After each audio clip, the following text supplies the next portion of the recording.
Look into that one. camera. There we go. Right. We're real. This is not a studio. So welcome everybody. My name is Paul Cry. I'm with African Conservation Trust, and I'm here with the CEO of African Conservation Trust, Francois de Toit. This is the second in a series of interactions and sessions we're going to have on building the conservation economy. To start with, I wonder if we could just if you could give a thumbs up on your side to see that you can hear us and see us clearly, and we can check with the tech people here that that's happening. We're getting it. Wonderful, thank you. Okay, so previously in the last session there was a fairly structured presentation that preceded the questions. Today's session is meant to be a little bit more open, so there's two of us here and we'll be facilitating a dialogue around this process. I would say that we're going to have, near the end, there'll be questions which you can ask on the chat throughout the presentation, and then at the end there'll be that capacity to open the mics and you can speak to us directly. And this is, I think, as you probably, for those of you in the last session, you would have got the idea that this is a fairly organic and interactive process. So the kind of interaction that we can get from other people is certainly very, very welcome. So by all means, type the questions in the chat if you need to do them while we're going along, and we'll be able to get to those. And then also remember that we can have a more interactive session towards at the end. So for those that perhaps weren't here in the last session, Francois, if I could ask you to give a kind of a recap about building the conservation economy and how we got to where we are now. Thanks, Paul. So in a nutshell, African Conservation Trust, 25-year-old organisation, broad-based conservation heritage and an environmental organisation. We've been on a journey ourselves and trying to examine kind of why is conservation and the communities, appear to be kind of this disconnect. Why are communities not as involved as they could be in the conservation space? What are the economic models that are working and not working? But in a nutshell, we've come a long way. We've done some incredible projects. We've engaged at a deep level in the communities. We've parachuted in some projects. We've made mistakes. We're not scared to admit our failures.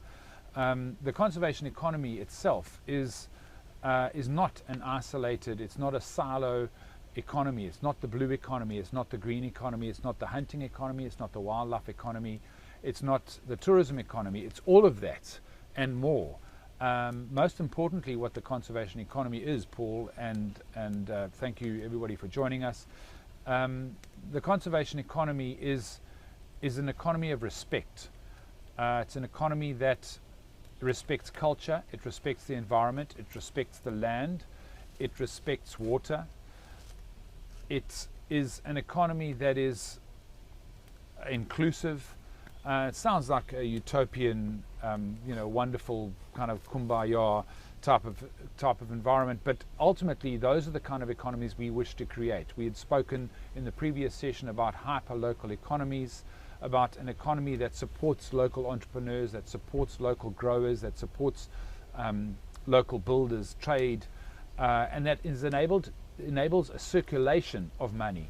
We spoke also about economies that have got more than 5 sources of income are more stable inherently than those that aren't, that resilient. don't. So they're more resilient. A conservation economy is, as Paul noted, it's a resilient, it's respectful, it's regenerative, and it's restorative. And these are fundamental principles about a conservation economy. As I said, it's not about conservation of a particular species or of a particular landscape. It's more of a social economy, an economy that is built by a community and one that is not disconnected from, in many instances, private game reserves and or provincial parks and or national parks that have got a strict fence between the indigenous species and or wildlife, your iconic game species, and an impoverished community on the outside. So our goal in this journey was to unpack why are all these individual silo economies not working. Some of them do. There's wonderful projects by a group of very enthusiastic and dedicated and ethically driven conservation organizations, non-profit organizations focusing in on social aspects, on cultural aspects, on species protection, many of whom are directly involved with communities, addressing our deep inequality, our deep poverty, our illiteracy rates, our water, our lack of water, our lack of potable water, our lack of agricultural expertise. And many of those organizations are operating within the space that we operate. African Conservation Trust tends to focus in more rural areas. Our focus in Zululand in particular has been around the game reserves. In KwaZulu-Natal, there are a number of isolated islands of reserves and have, over the last 10, 15 years, been under a huge amount of pressure from particularly rhino poaching. Fortunately, we haven't seen the poaching of elephant move into KwaZulu-Natal on scale yet, but we do have this human-wildlife conflict. We also have vast tracts of land within KwaZulu-Natal that are managed and operated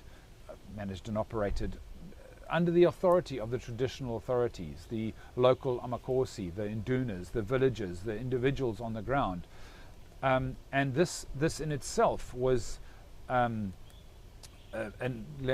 dare I say, orchestrated by previous government regimes. But within this context, there is a deep sense of indigenous knowledge. There are cultural aspects that are being forgotten. But getting back to the principle and the concept of the conservation economy, this is really what we want to be focusing on. We don't want to focus on one particular aspect. We don't want to focus on one particular species. We recognize also within this context, and this is something that is at both a personal level and an institutional level, is that humanity and humans are one species out of a myriad of species on Earth, that we are part of the system, that this current trajectory that we're on is a self-destructive trajectory, and quite frankly, if humans cease to exist on planet Earth, Earth would just simply breathe a huge sigh of relief and get on with the job. So of managing itself. But that's not our current reality. Our current reality is resource stress. Our current reality is poverty. Our current reality is an increasingly unequal society. Our current reality is illiteracy. Our current reality is in urbanization. It is soil loss. It is environmental degradation. It is the destruction of the very foundation upon which society and humanity need to exist. And we seem to be doing the same things over and over and over again and expecting a different result. So within that context, that really is what the conservation economy is all about. It is an inclusive, regenerative, restorative. So the principles are around rebuilding not only the land and the water sources upon which we depend, but rebuilding society in that process. Part of our journey was getting into the development of an agroecological farming practices course, permaculture. We wanted to be able to bring down to an homestead level the idea that you can feed yourself, that it doesn't require rocket science, that it simply requires tweaking of perhaps an existing knowledge base, perhaps undoing some of the traditional, should I say, chemical manners of farming, getting back to nature, and understanding that a homestead and a homestead garden is a microcosm of what could happen at a community level. And that is the space that we're entering into now, is this landscape management to unlock the benefit within a particular community. the tool that we initially began with was the agroecological farming practices. We've been very fortunate to be able to weave that into many of our programs, but we're now starting to operate at a landscape level, in particular in the Zululand area, north of the Tugela River, on the east coast of South Africa, and particularly focused around the Makuzi area, and we will touch a little bit on that a little bit later. But Paul, just to contextualize this, we've been speaking about an economic model. We've spoken about blue economies and green economies and white economies, and those operating in isolation, each individual economy focused in on a particular aspect of an economic model. You've just written a piece on economic models within an environmental and an ecological context. Why don't you just expand on that for us a little bit? Yeah.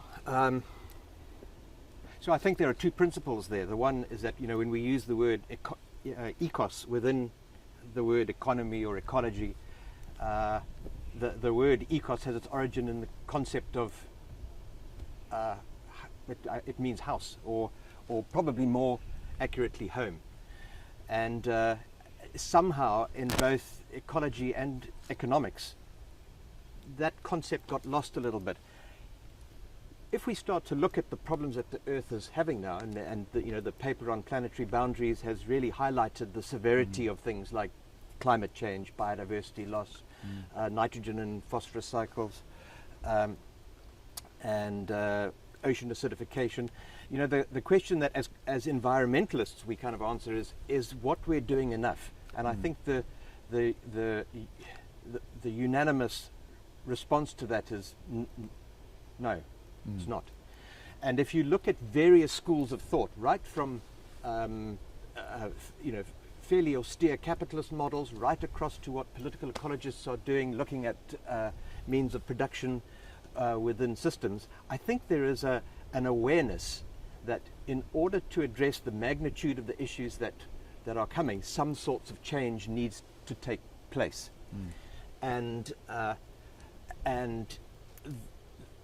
the data that supports that, the facts that support that, show that our current mechanisms for reacting on our kind of global home is that we tend to ignore or outsource or externalize many issues, social issues and environmental issues, so that and what we're doing with that is we're pushing the costs to future generations of humans and non-humans, and there's a realization, well, that couldn't have gone on forever, and we're in a stage now where we're seeing the effects of that. And many of the social issues that we're seeing are related to environmental issues. It's likely that that all fields of economics are going to be coming up with ideas as to how we can internalize those issues that we have ignored. I would say, at the moment we've got a number of nations that have, how can I put it, they have pursued a political path of populism, and there's a cost to that. I think that when that period of populism ends, even those nations are going to have to kind of re-establish the questioning around these environmental issues are not just environmental, they're deeply social. Within that, we have to acknowledge that we've done a fairly shoddy job of being inclusive in that process. Some of the social aspects that we've ignored are causal in our issues that we're facing today, and it means that there is a new, we require a new kind of approach in that. So I would say it's a very exciting field, and we certainly don't have the end answers with that. But it's really important that we engage with people from MIT who are working with reforming current models, and it's also important that we deal with critical thinkers that are saying we need to overturn it completely. And I think that phase of thinking is really having value now. So that's a kind of coarse summary of it. Yeah. How that applies back to the conservation economy is is absolutely central. And in that, I would start to put that question back to you with regards to, okay, so that we've got a kind of summary. We recognize that there's a really strong economic component to that within this field. How do we start to move from this fairly blurry idea into something that is practical and has meaning on the ground and has an effect at a larger level? Thanks, Paul. Yeah, no, that's I mean, those economic models. I mean, we didn't get into a lot of detail here, but we've been on this journey together for the last 12, 15 odd years, just trying to figure out what is working and what isn't working, and something's got to change. Simple as that. And how do we get to this fabulous conservation economy where everybody respects each other and there's this hyper-local economy. People are sharing resources and time, and old people have got value, and there's a recognition of sacred sites and indigenous integrity. How do we get to that space? But also, how do we create an economy within that, recognizing that we need to change the way that we're doing things. So part of what we've looked at is, and we have taken from lessons learned by other organizations and other provinces globally that have done what's called this comprehensive community planning. So that we've slightly changed it. We've called it the comprehensive communal planning. For the key reason is that communal has the more of a context of giving rather than simply receiving. And a more kind of social aspect to it. The way we're going to be going about this is a deep planning process within key communities that we're calling this comprehensive communal plan. You'll recall, Paul, a decade or so ago, we began a unit called the Applied Ecology Unit. It was our first iteration of engagement in communities, of trying to understand how a community felt about their landscapes, how they felt about their culture, how they felt about their sacred sites, how they felt about economic opportunities, even if they were within these islands of these fortresses of conservation. We realized quite soon, and I'll bounce that back to you in a moment, but the comprehensive communal planning process is a lengthy process. It is a process where we deeply engage at a community level with every single household, not just with leadership structures, but with every single household, to find out what are their dreams and goals and aspirations, and we pull that together over a period of time into a comprehensive plan that has got meaning and or definitive outcomes that can be achieved within the lifetimes of those individuals. There are some, as one knows, with a vision and a mission, it should be that lofty goal that could often never be achieved. But what we're looking for here is to develop over a 3 to 5 year period in dedicated and specific communities where we've developed trust, develop a process where the community defines their own future. What has happened in KwaZulu-Natal in particular, and in many areas across Africa, but particularly in South Africa, we've had a number of let's call them regimes, whether it's colonialism or the apartheid regime and the current ANC regime. We've had a legacy of destruction of traditional authority planning processes, a destruction of boundaries, a defining of boundaries. We have a municipal planning process that supersedes a traditional authority planning process. We've got what's called an integrated development plan that gets developed, in particular in South Africa, and it crosses over a number of different traditional authorities. Its boundaries are also very clearly defined on a map in straight lines, which doesn't make any sense from an environmental perspective. Farm boundaries are defined by straight lines and make no sense from a mountain range perspective, from a river range perspective, from a wetland perspective, a grassland perspective. They literally were lines drawn by a map maker 150, 200 years ago, whatever it was. And this has created conflict, not just north of the Tugela, where the Zulus were crushed in January, whenever it was, 1879. I think it was September by the time Toit finally succumbed to the British might. But in that process, the geographic boundaries, the environmental boundaries, the traditional boundaries were destroyed and were imposed. And as a result of that began centuries-long conflict, centuries-long disempowerment of a traditional authority and a local community, where at the moment, as it stands in South Africa, the municipal IDPs, or intermediate, what are they called? IDPs, integrated development plans. Integrated development plans.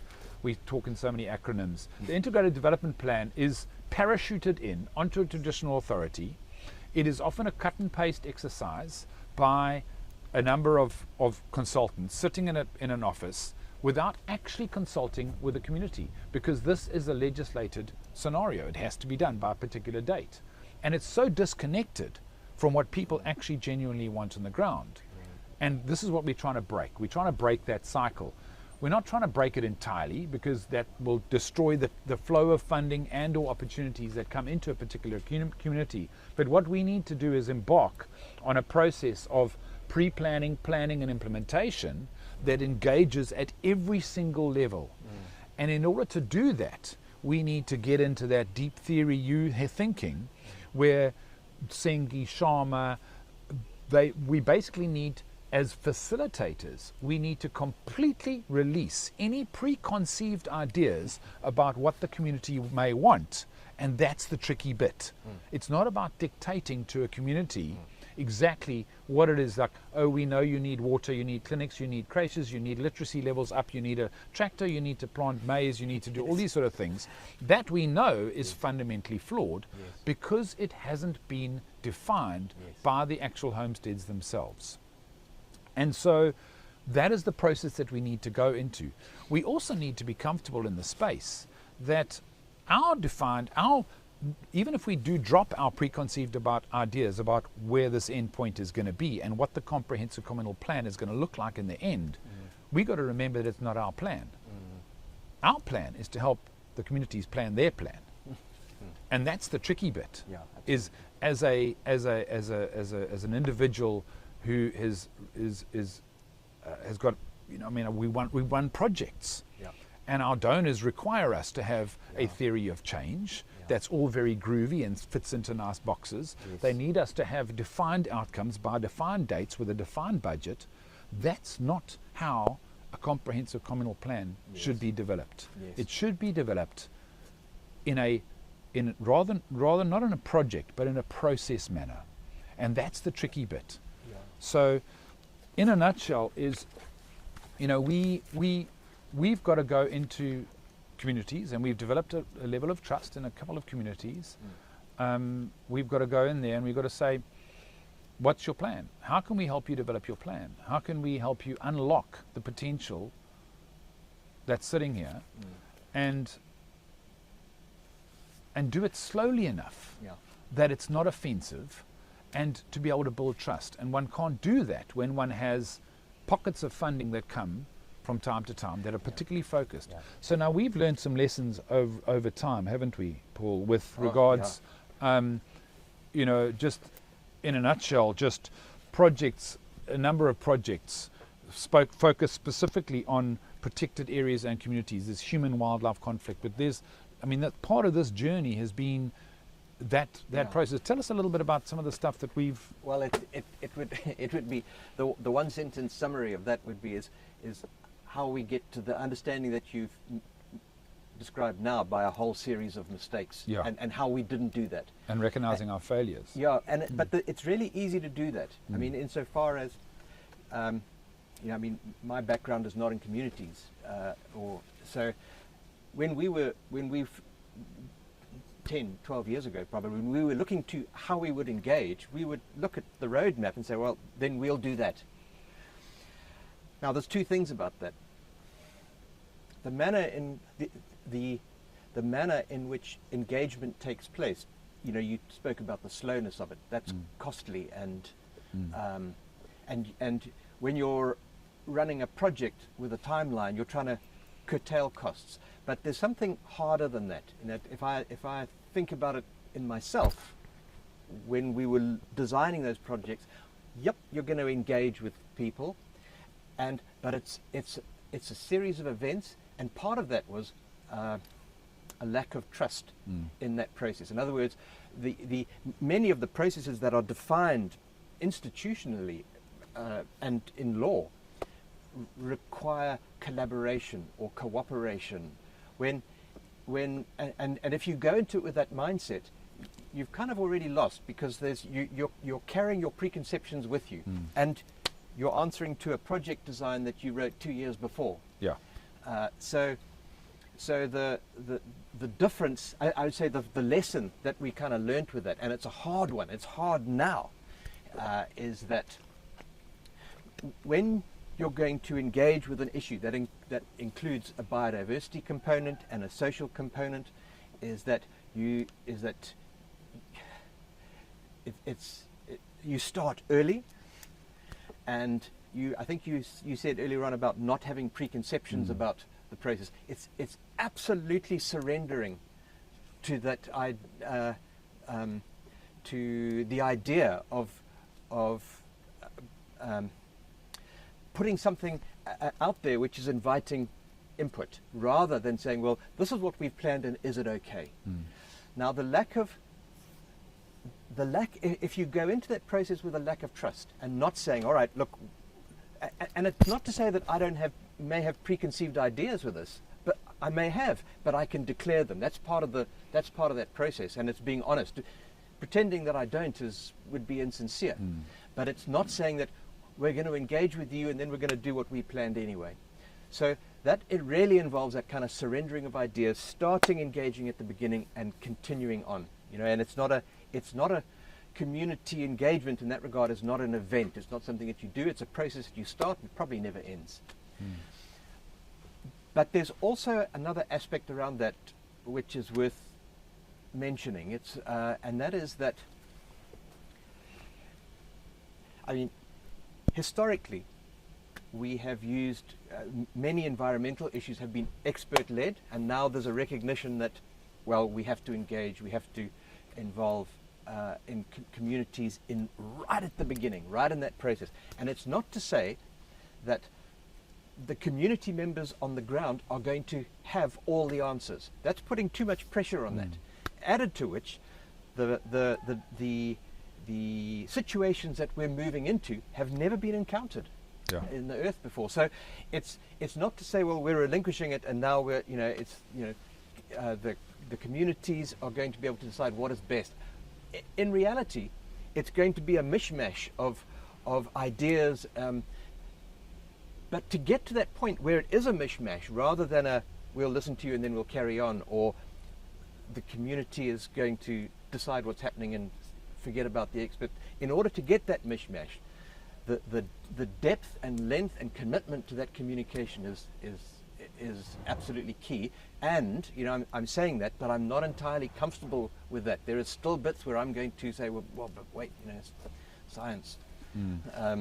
So I think that's going to be a challenge for all of us. I think it's going to be a challenge for community people. I think it's going to be a challenge for scientists. I think it's going to be a challenge for sociologists and economists to really engage with those sort of discussions. Yeah. No, you're right. Yeah. You're right. I mean, and the thing for me and us as an organisation is that, man, have we failed? We've failed miserably in some of our projects. Yeah. And fortunately, we did have donors at that point who said, okay, we're happy to have come along you with this journey. We recognise that we've failed. What can we do moving forward? And I think part of that process has been, we brought this together. We've absorbed those lessons, And we've realized that unless we do something different, we're going to be heading in the same direction. And it's not working. No. There's increasing human-wildlife conflict. There's increasing degradation of traditional authority land and all land. And unless we change something, we're heading in the direction we're heading. So can I jump in there? Yeah. Okay, so I get that. That's absolutely right. And what we've spoken about has got a kind of a theoretical base, and it sounds fairly idyllic.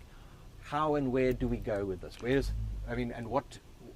I know we've focused on some and identified some areas. I think it might be worth sharing some information about the areas that we have selected and how and why and what we're going to do. 100%. So we've been very lucky to have received funding from the Social Employment Fund through the IDC via National Treasury, a large-scale program. We've been employing 2,500 people across 4 provinces in 18 nodes, 180 teams. It's been a admin vertical learning curve. We have impacted thousands of lives across what has now been nearly 3 years. And what that has enabled us to do is embed ourselves into communities with a small stipend, but to develop trust. And that, I think, is the key, is that this is the golden thread moving forward. We've identified 3 communities that we've had a long-standing relationship with, off and on, over the last 20 years, since my childhood, driving past the Makuzi area, which is on the north coast of KwaZulu-Natal, right smack bang in the middle of all these lovely game reserves, some beautiful country in the middle of Zululand, deeply cultural. We've identified 3 communities there where we've been working now for the last nearly 3 years, providing a stipend, possibly the single biggest impactful project that these communities have ever had, in terms of working for the common good. And that was what this project was all about. So we've been able to engage in these particular communities: the Jama community, the Kwangwenya community, and the Nsindi community. Yeah. Can I just ask something? Yeah. So what you're saying is that the CEF program was a mechanism by which ACT got into those areas, and that funding provided like a starter motor to something. Now, we'd already been idling. You know, we'd get pockets of funding from time to time, and we'd engage for a 6-month period. With our Project Rhino involvement, we were involved in those communities anyway, and that's one of the reasons we helped found Project Rhinos, because we recognized that the greatest risk for a game reserve trying to stop rhino poaching was its communities, but it was also its greatest opportunity if one identifies that. And so we've been involved in this space for 15, 20 years, but in little bits at a time. And what this project has given us an opportunity is to engage at a deep level, to develop those relationships with those 3 in Amakosi in particular. And we're talking about, in the Jama community, for instance, 54,000 odd hectares. Can you just say where they are? That is a little bit inland from Makuzi. So if South Africa has got a coastline like this, with Durban at the bottom, Richards Bay, and then Mozambique right at the top. A little bit inland from that, a couple of 100 k's inland, is the Babanango Game Reserve is one of them. There's a new reserve possibly going in there called Loziba Reserve. It's kind of south of a town called Vryheid, deeply rural, very isolated, and that's one of the reasons why we chose this community, is because it is not necessarily as affected as some of the other communities that have got this increasing urbanization, perhaps one large source of income, which is the case in the Kwangwenya and the Nsindi community, where there's large sugarcane plantations. There are other game reserves around. There are income sources that come from other things apart from social grants. The Jama community is I don't want to say nicely isolated, but it's less influenced, I guess, by an urban context. The Kwangwenya and Nsindi community it's an interesting scenario.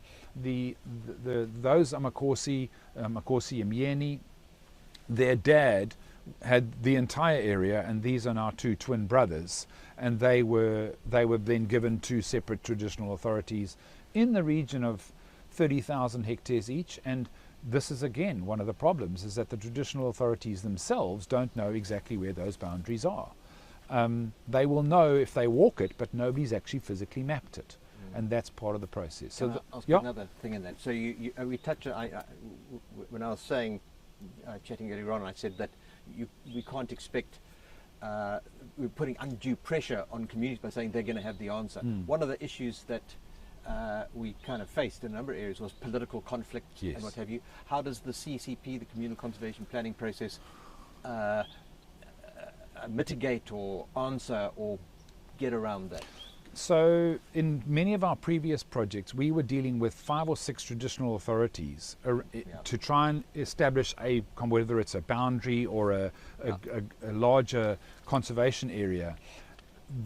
What one needs to do with the comprehensive communal planning process is identify an individual traditional authority, which may have and will have its own complexities.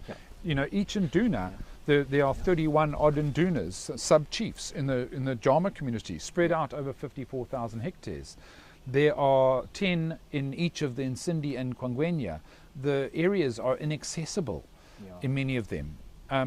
There are minimal creches, there are minimal clinics, there's minimal water. There's previous land claim farms that have been taken over, there are community trusts that have been set up that are either functional or dysfunctional or non-existent.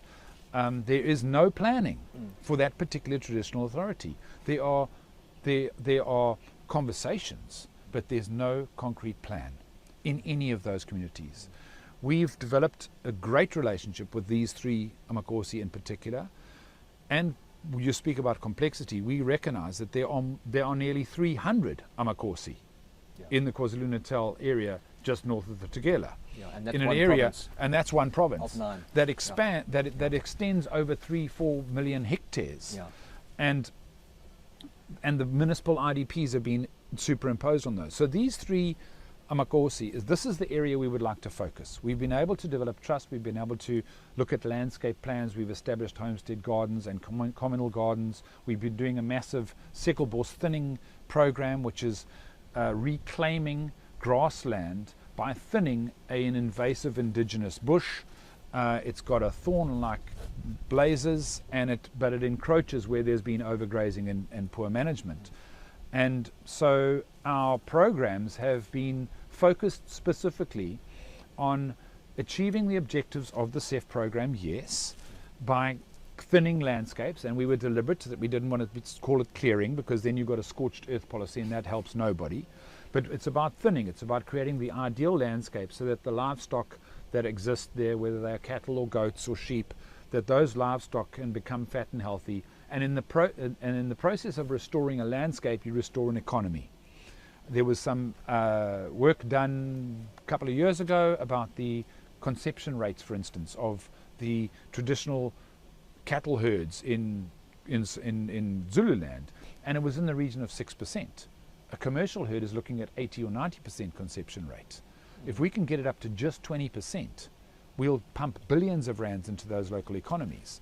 The issue, however, is, and this is where the comprehensive communal planning process comes in, is that we need to recognize that a cow in Zulu culture is not just a cow. It's a outward manifestation of an individual's wealth. It is also a cultural symbol, and it may be a critical cultural element in a particular ceremony.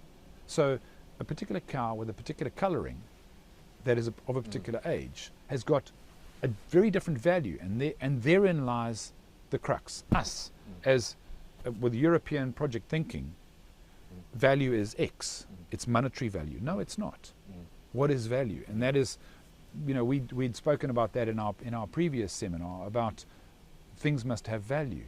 There must be, we must be trading things of value, and things of value are cultural. They are sacred sites. They are the knowledge of our elders. Value doesn't mean money. No. We're broadening that out. Exactly.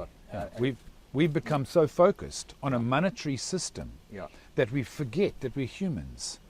In our quest for self-aggrandizement, or whatever the term is, to become wealthier, we've forgotten what true wealth is. And true wealth is family. It is respect for your environment. It is respect for your community. That's wealth. It's time. One should measure wealth in time, not in the amount of money you've got in your bank. And the reality is, for many of these communities, is that there is a resilience and a wealth in these communities that we are seeing through this SEF program. We've had nearly 60 tons of produce donated by communities by individuals within the community that are just basically covering their own needs. So yet there's this massive outpouring. Of the stuff that they've grown. They've donated more than 60 tons. To whom? To whoever needs it in the community. Somebody dies, they donate a whole lot of produce for a funeral. The gogo who's looking after 12 children gets given a whole lot of produce. And these are the intangibles that are difficult to measure. And that's the space that we need to operate in. We need to unlock the wealth for these and with these communities, not with, that's a key. And in that process, like I said, with this program, we've been enabled to engage for a longer period of time, but we know that we need more time. We know that we need to start addressing not just the needs of our particular project, but to start listening more about what the communities want and how to empower not just those individuals to be able to co-create that, but to be able to unlock additional resources that can come in and help that process happen. So I've got a question on that, Yeah. but I'm aware of time, and if I could ask you to kind of wrap things up, but I'm going to hold this question, and in the question time I'll Sure. Okay. So if I can ask you to... Okay, so in a nutshell, we're in a space right now. We're trying to create value, not just for our organizations that we engage with at a local level, the community-based organizations, not just for the homesteads, for the communities, etc. We want to try and create that link between north-south. There's many organizations out there that don't quite know exactly what to do.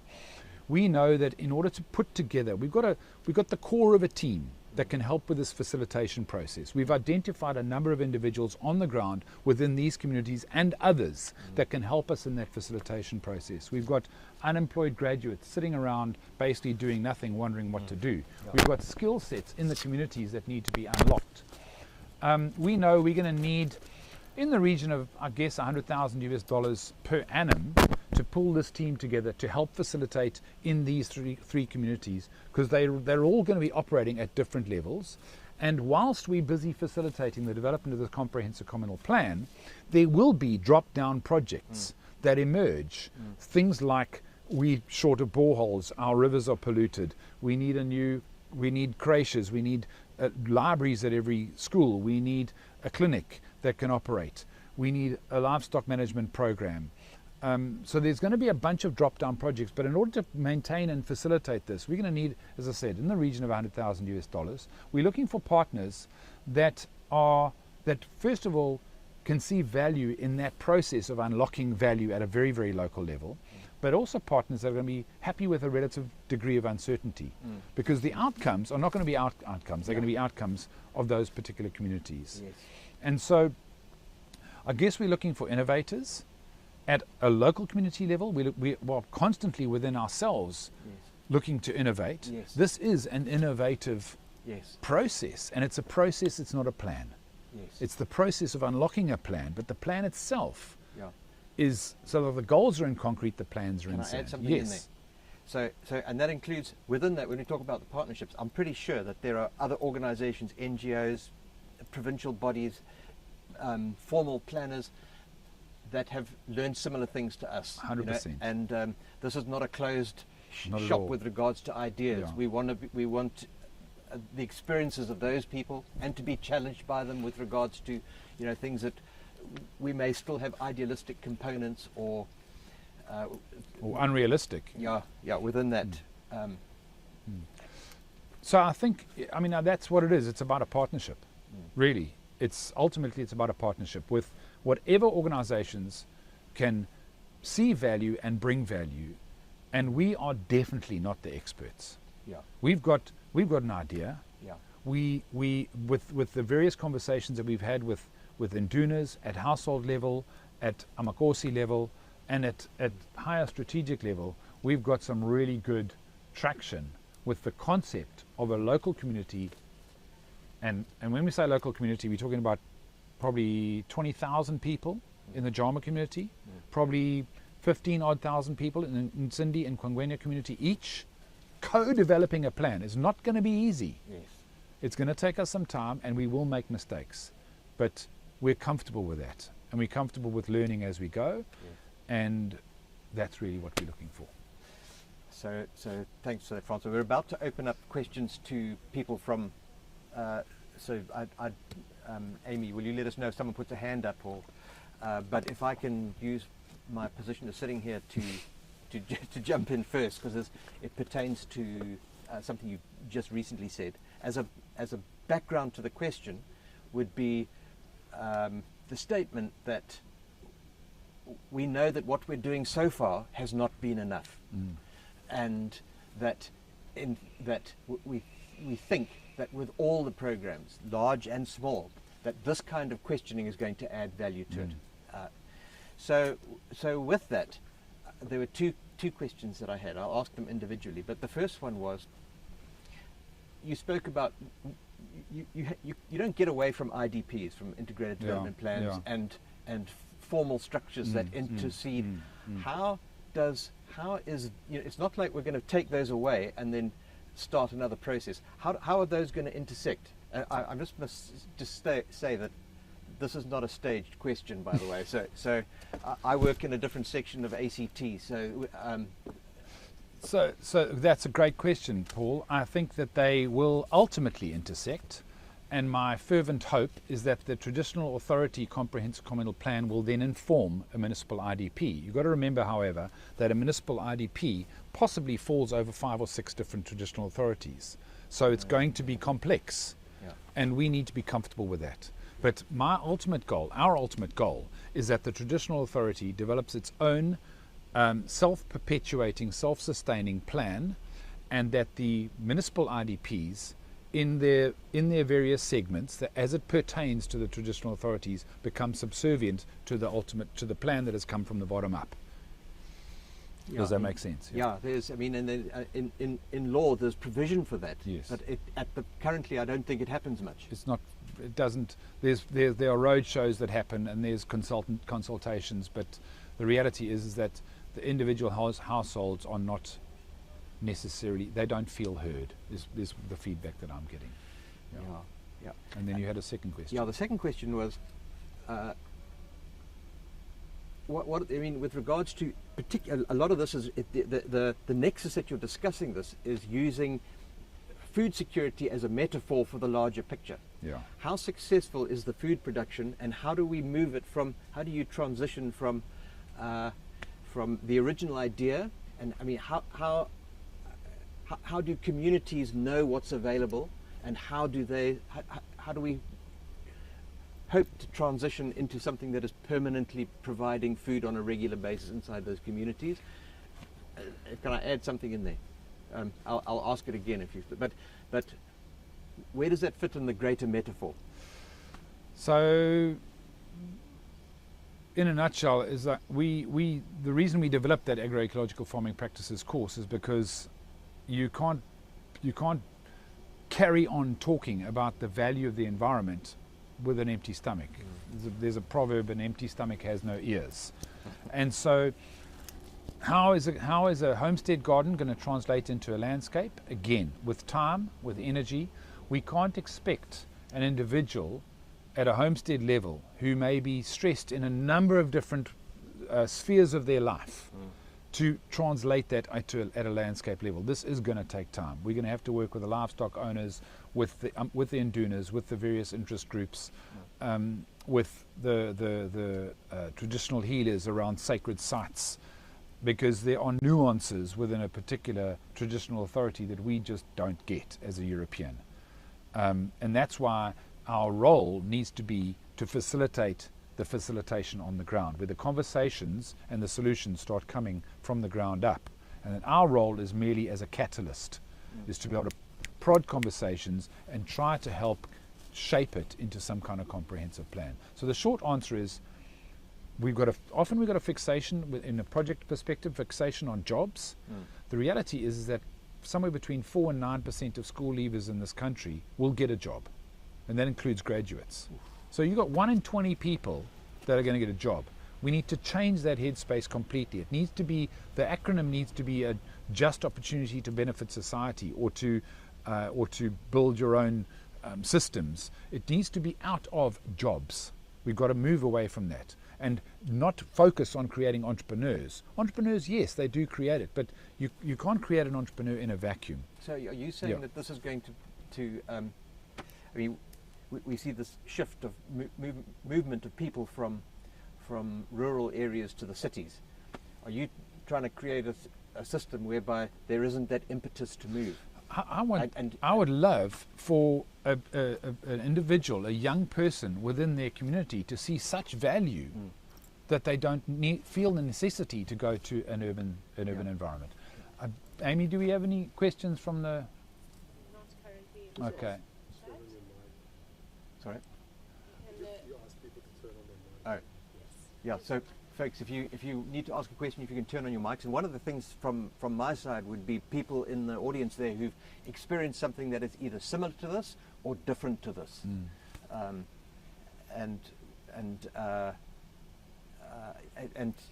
enter into this conversation. We do have a question in the chat.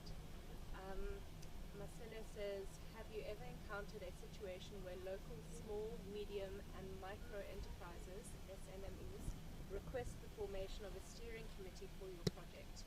When working across various regions, how do you determine the appropriate members to include in the steering committee? Good question. I think that mostly we are invited into communities.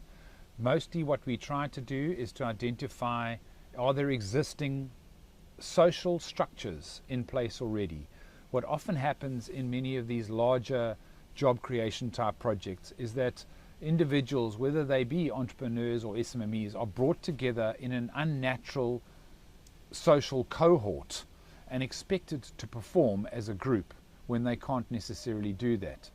When one brings steering committees, etc., together, there are, should I say, economic and or political and or social constructs that exist already, and that can actually destroy a project before they start. But most certainly we try to establish steering committees at a local, call it steering committees at a local level, to inform us of the needs of the community, and for us to be able to then feed in what if we got a specific project, of what the outcomes of that project need to be. Can I add on to that? So there's a yeah, that's dead on.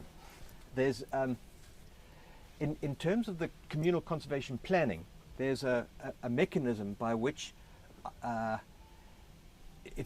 it's the people from in the community self-select as to who are going to be involved in forming groups. Now, we do have to acknowledge that within any social system, whether it's a town, whether it's a business, there are gatekeepers and powerful people in that community. So the process within the communal conservation planning is for the encouragement of people with local skills, and it is like an individual who's forming an SMME, to say, well, wait a second, this is what I want to do. How do I engage with this process?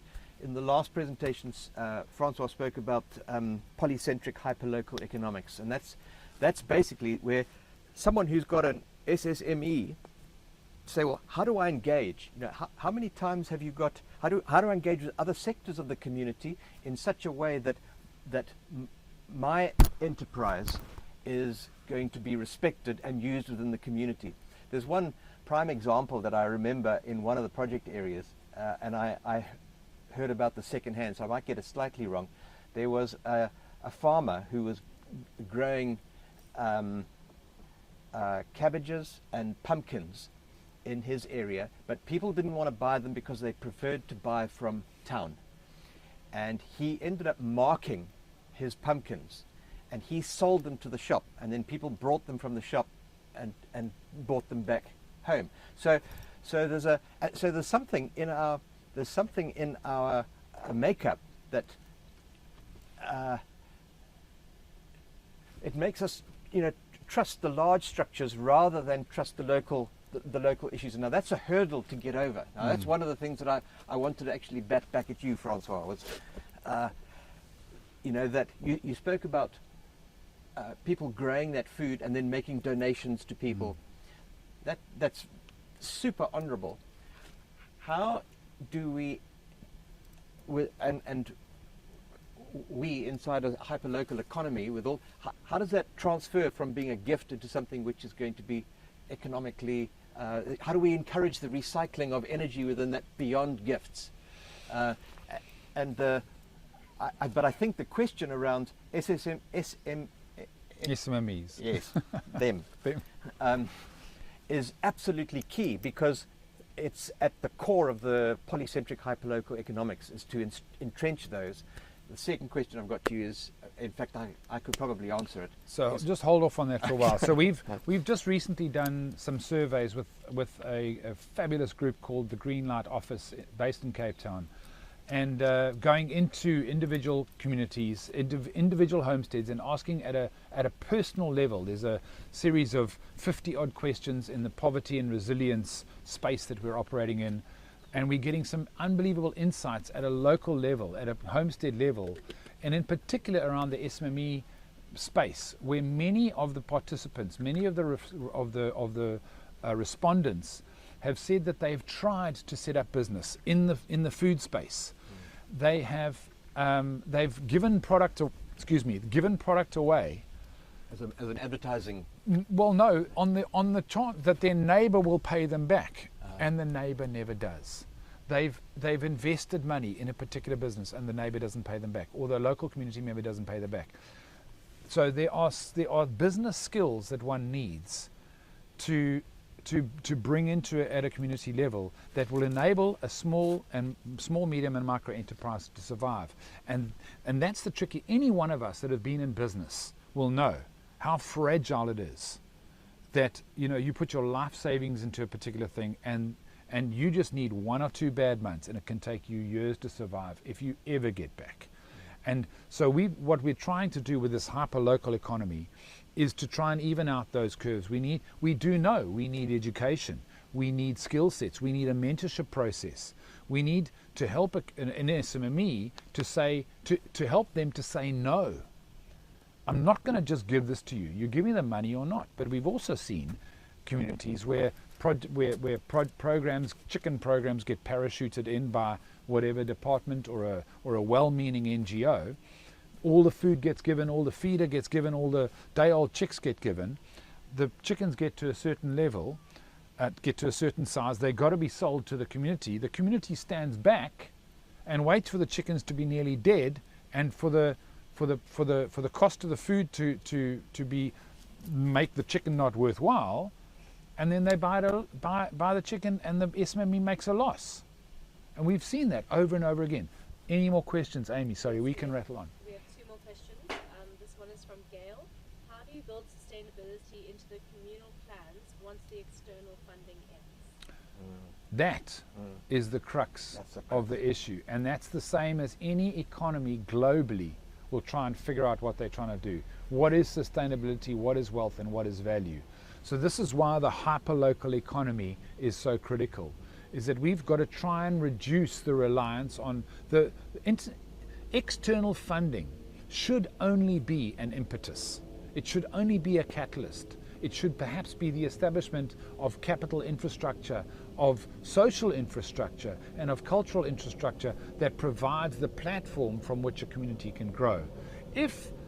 And this is part of the problem that we've got with many of the larger, dare I say, well-meaning social and or environmental organizations, and I'm talking about non-profits across the world, who almost become self-perpetuating in themselves. Our job is to work ourselves out of a job in a community. If I'm in a community for any length of time on a same project, then personally I feel we've failed, because we haven't transferred the skills, we haven't necessarily listened we haven't asked the right questions or listened to the right answers, and our role as African Conservation Trust in developing this comprehensive communal plan is not to be the crutch all the time. It is to identify those key points where we can make possibly the biggest difference, and dare I say, it is often very, very, very low level. It's water infrastructure, it is basic schooling, it is access to medical health, it is access to inputs to be able to break the cycle of having to buy seed and fertilizer to be able to grow your own stuff generation after generation. But most importantly, it's about looking after the soil. If you look after the soil will look after you. So, great question. How do we break the cycle? So, Gail's question there, there are a number of things stacked against us. What we're hoping for here is some kind of value change. Look at that one. But resisting a value change, we have a situation where advertising, television, radio is putting a very different message across. It's saying that in order for you to be perceived as successful, you have to have this particular cell phone or this particular type of shoes or jeans or what have you, and that's a real threat to this scenario. I think that what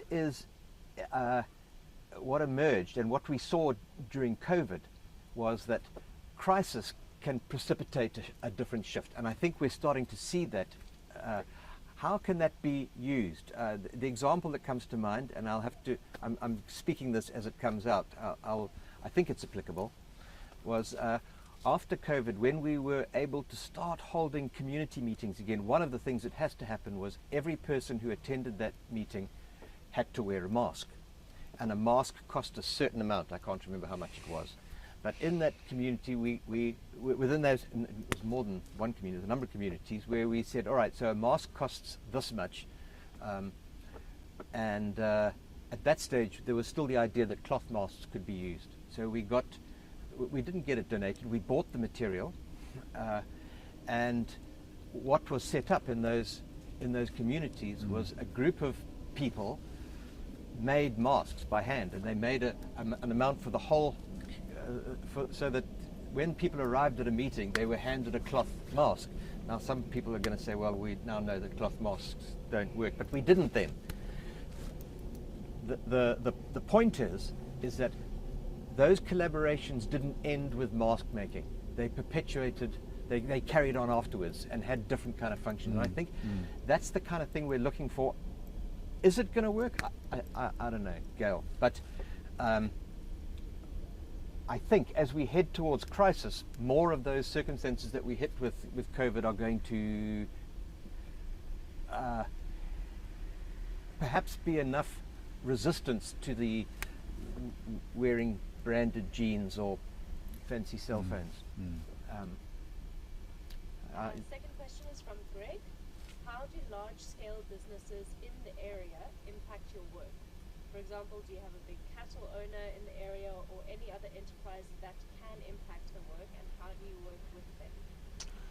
Okay, so that again, I mean, we've had interaction in communities. We had a particular scenario where when you talk about big business, there was a cattle rustling scenario happening, and we couldn't figure out why we couldn't get any traction in the community.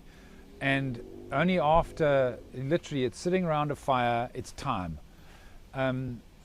So there's two parts of the question. There is a big business, and let's call them the traditional retailers at one level that will come into a community, and they will in our country remain nameless, but there's about 4 or 5 of them that will go into a community.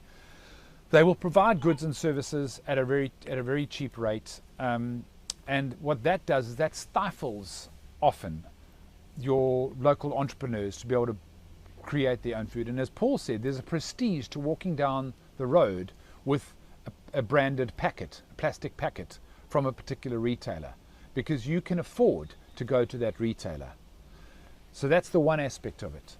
The other aspect is that there are large personal interests, whether they are taxi owners or the local shebeen owner or a large-scale cattle owner, that will then have a particular prestige in a community and whose voice perhaps will be slightly louder because they may well be a job creator or in a more powerful position. So this is why in a comprehensive communal planning process, one needs to be able to listen at a household level and not just engage with leadership, and to be able to make sure that we can cross that divide between the influential leaders and the voiceless homestead owner who doesn't have a goat or a sheep or a cow, but is aspirational towards that. And so there's no short answer. How do we work with big business? Yeah. We recognize them, Yeah. you edify them, you find out what their value systems are, find out what they've been doing, what are their plans, can they create value. But it's about managing those expectations of at the lowest community level. When I say lowest, I don't mean, you know what I mean, but at an individual household level versus a big cattle owner or a big taxi owner, which has, in many instances, those big business owners have, I don't know if emasculated is the right word, but effectively disempowered the traditional authority figures. And in many instances the Amakosi themselves, because the Amakosi are no longer, they don't have the economic power that a big business does, and so you've got this imbalance of power. Yeah, that's true. I mean, I think at one level you're asking the question. So for example, if someone is growing has a chicken farm, how are they going to, are they going to be taking away from a big commercial fried chicken company in the middle of town? I would probably say yes. There's a but attached to that, and that is that if there is a strong local economy, then on the whole there's greater, the whole community has greater wealth. In certain instances it is going to be perceived as directly competitive. But in others, if the entire community as a consequence of the system lifts its average income up, well, that's good for the whole. There was an example that I was going to think, but it's gone straight out of my head. So while you're thinking about it, one of the critical components of building a hyperlocal, polycentric hyperlocal economy is a sense of ownership, and it's a sense of pride and this is the process of developing a comprehensive communal plan, that the plan is one that is constructed, it is chewed over, it is mulled over, it is rebuilt until it is a plan that is not going to please everybody all the time, because no plan can. But it is a plan that is designed and developed by the community for themselves, recognizing that there may be those outside influences. Yeah. There was, and it's about ownership and pride. There was a meeting that I was in, and it was facilitated by someone really, really good. And they were discussing what the community meant by sustainability. And it was a huge discussion that was going back and forth. And this farmer stood up, and she said that her definition of sustainability says, at the moment, I grow food, and in our area, about 20% of the food that we eat is grown here, and 80% we go into town to buy. And sustainability for us would be if we could grow 80% of our food here and go into town to buy the rice and the maize meal, or not even stuff the maize we can't meal, grow, that we can't grow. So, and that doesn't mean that they're not going to have. They're not going to spend their money. They still will spend their money, but they'll spend it in a different way. So I think that within this discussion is that the very concept of sustainability is going to be seen from a very different perspective when we engage in a trusting manner. Yeah. You know, you know, these issues like climate change, biodiversity loss, what have you, they are not just kind of pie in the sky global things. I think we're at the stage now where it is being manifest and felt on the ground. And if that, like the COVID situation, precipitates change and precipitates local economies being a possible answer, a partial answer to that, not a complete utopic answer, but a partial answer, I think we might be moving in the right direction. I don't have another question, but I do have a comment. Laura says, great session, raw and honest. This approach requires head, heart and hands. It's human-centered with no sentimentality. Thank you. Yeah, thanks for that. It is, it really does. Francois said, you know, we're not the experts, what have you. That's absolutely right. There is. It took relinquishing the fact that we're not. That's not going to. That's not particularly nice for certain funders to hear. You know, they say, well, we're going to give. We want to support you, but you're telling us that you don't know what you're talking about. But in actual fact, you know, we're in such a mess globally with regards to. We don't have sustainable solutions. That is probably one of the first confessions that we have to take. And if we can make those confessions collectively on a broader scale, we'll probably shift to actually finding innovative solutions. It's probably the prerequisite for innovation. Yeah. I'm aware of the time. We do have to start wrapping up. So if there's not, maybe this is a good time to start to shut things down. We have one more comment. Salona says, very interesting talk. Thank you. It has opened a whole new dynamic to approach and conservation for me. And another one has just come through. Reza says, I did a project in my country which was related to human-wildlife interactions and socio-economic issues in a protected area. I spent about 2 years in cultivation for indigenous people in the area to trust new changes. I believe that it was pretty time-consuming, but on the other hand, was necessary to guarantee the project. In your opinion, how much cultivation for local communities is important in regards to your area? I think she means cultivation of trust. Sorry, and who asked the question? Reza. Reza. Yeah. Do you want to go first? So, without trust, there is nothing. And you know, I mean, that's it in a nutshell. Is that what? And fortunately, we've over this last 2-3 years and decades, and so trust comes with. In order to develop trust quickly, one needs to be humble. And one needs to let go of those. We spoke about theory U, of releasing your preconceived ideas to listen.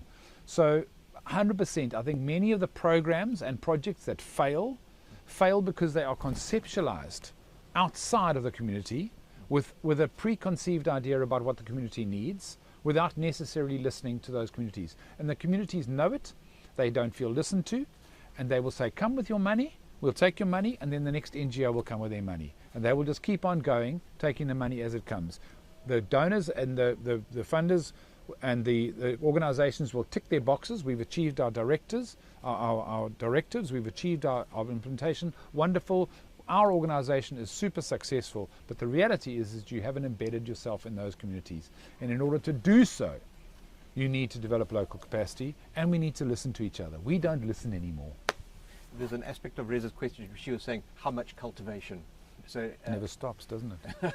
No, but I mean, just read that section of the question again. In your opinion, how much cultivation, I suppose, of trust for local communities is important regarding our area where you work? So exactly what Francois said. It never ends. It never ends. It's not a.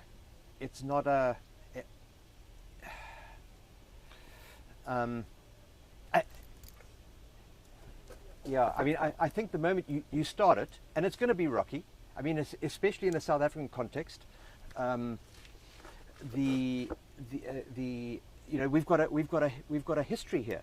And 1994 didn't just get rid of all that history. That distrust is still there. There's issues that have to come up. In some of the conversations that I've had, I've known someone for 4 years before they asked me a question that they really wanted to ask. So it's difficult and it's awkward. And the problems we're going to get, with regards to climate change, biodiversity issues, they're getting bigger, not smaller. So I would... Yeah. It's how long is a piece of string, really. Trust is, it sounds cliched, but trust is earned. And trust is earned by actions, not by words. And can, if Reza could make contact with us via email or what have you, because really like to hear her experiences in this. And please make contact. Yeah. And I just think, I'm not quite in terms, we'll touch on that. Maybe let's take that comment, then we can kind of wrap up. Yeah, so this person says, thanks Paul and Francois for the talk. I think that it's useful to get us all in discussion about co-creation approaches to sustainable solutions. Often these processes are tedious and protracted if they are to be meaningful. No, I mean, do the others hear that? No.